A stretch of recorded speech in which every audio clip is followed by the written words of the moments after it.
Word of Mouth Wednesday. We're here with a guest here that we've been talking about on the radio, or we've been talking with on the radio as well. Kevin Annett, who's in Toronto right now, and we've chosen a historic location here because Kevin Annett's work's been hidden from history. This is a place, William Mackenzie House, we're right near, that's been I guess remembered in history.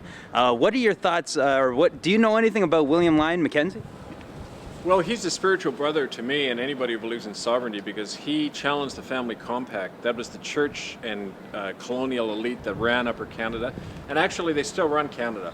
The financial oligarchies, the crown, the churches. And because this revolution was defeated at the time, the church had absolute authority, including to run the residential schools and cause this genocide. So I'm standing here as a spiritual son of William Lyon Mackenzie, saying it's time to carry on the revolution he started. And we're doing that by sharing the two-row wampum flag, which was the original flag treaty signed between our people and the indigenous nations of this land, saying we will live in equality. And we realize we can't live in equality under the Crown of England. We can't live in equality under this corporate system, which says that the land is owned only by a few. And so we are reclaiming this moment and this space to say we have to make all of Canada sovereign land for all the people who live here. And that's really why I'm here, and this is why we're putting the Crown and the churches on trial for their genocide of Indigenous people. That was a genocide aimed at my people as well, and that's why we have to stand together. For real. Yeah, and we're here, we're with Kevin Annett, but we're also with Tohoke Tote, who's going to tell us about, some knowledge that he knows about. Well, have you ever heard of William Lyon Mackenzie? Well, I can't say that I am an expert. Kevin seems to have taught me a little bit. William Lyon Mackenzie King I've studied. This is the best prime minister that we've had. Guy who wrote the Bank of Canada Act in '34. And he is quoted in many great democracies as saying, usury, once in control, will destroy any nation. And we're getting destroyed now from it.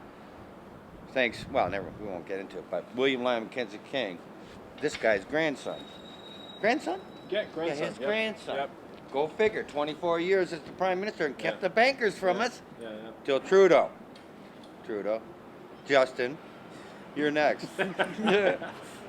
For real, yeah, and we're at Mackenzie House, which is on Bond Street, which is actually really close to CKLN Radio, and that's where I've interviewed both of you guys on the radio, and I was wondering, with what's been happening, what are your thoughts on the situation, like in Toronto with community radio, and the possibilities, that it could be shut down by the license revoked? Well, I was at Co-op Radio for 9 years, and they've done the same thing there. The corporate interests now can buy up community radio, and it's the same oligarchy that Mackenzie was fighting. It's this economic oligarchy that thinks that they have the right to control the airwaves. And so we've got to keep public airwaves, we've got to keep CKLN strong and community owned, not owned by corporate interests of the government. And that's one of our mouthpieces, so we have to fight hard to keep that in the hands of the people. I agree.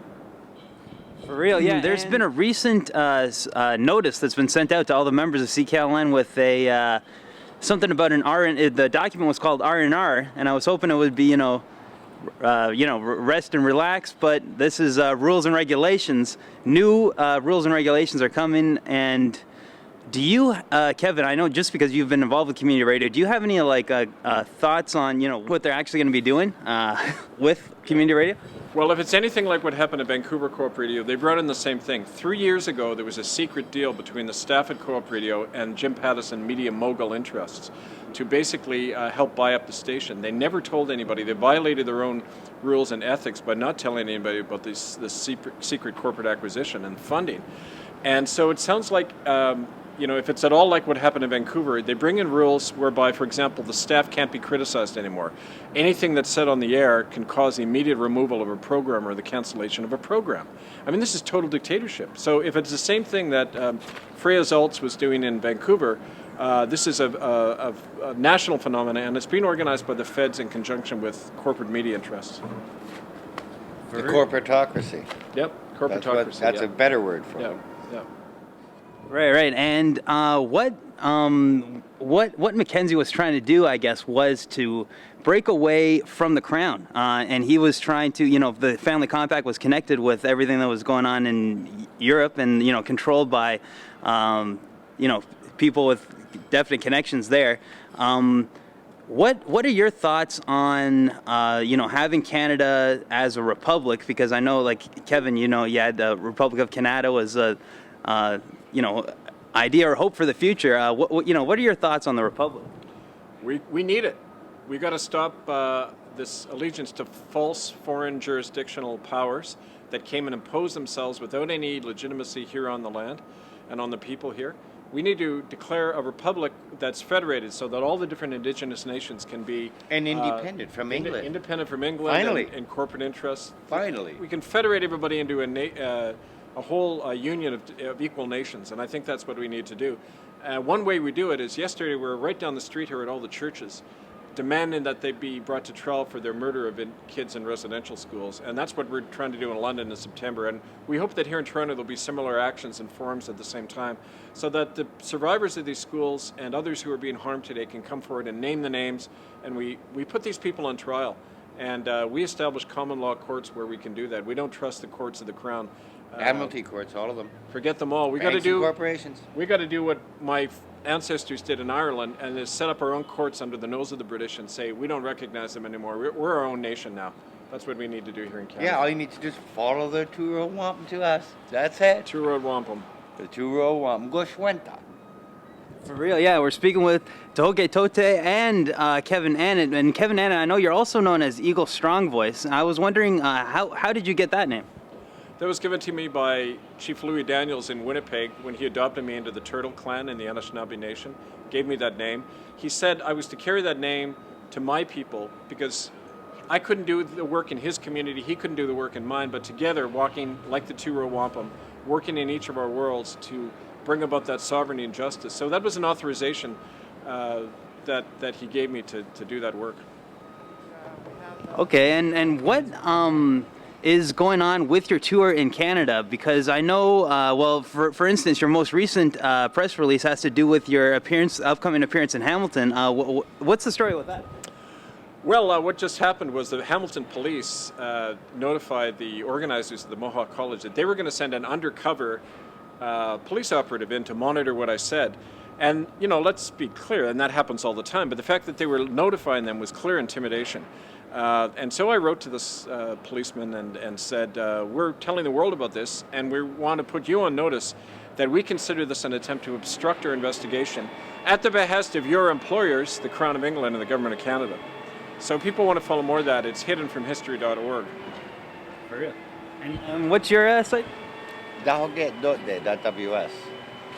They stole everything they got. Everything. Yeah. Throughout history. So he came here after he was exiled? Yeah. Okay. Moved back here.